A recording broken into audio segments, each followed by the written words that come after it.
হামজা চৌধুরীর পর এবার আরেক বাংলাদেশি বংশোদ্ভূত ফুটবলারের উত্থান নতুন করে স্বপ্ন দেখাচ্ছে বাংলাদেশের ফুটবল প্রেমীদের। ইতিমধ্যে বাফুফের সাথে যোগাযোগ সম্পন্ন হয়েছে, এখন শুধু বাংলাদেশের জার্সিতে অভিষেকের অপেক্ষা।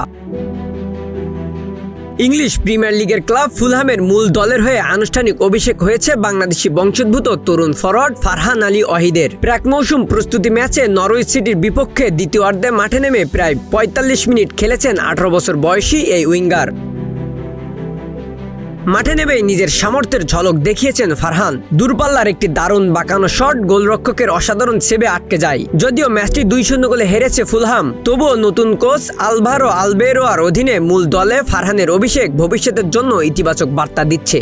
আর এখানে বাংলাদেশি ফুটবল প্রেমীদের জন্য রয়েছে আরো বড় সুখবর। চেলসির একাডেমি থেকে উঠে আসা ফারহান ইতিমধ্যেই ফুলহামের বিভিন্ন বয়সভিত্তিক দলে ধারাবাহিকভাবে নিজের যোগ্যতার প্রমাণ দিয়েছে। সেই ধারাবাহিকতার পুরস্কার হিসেবে এখন তিনি সিনিয়র দলের দরজায় কড়া নাড়ছেন।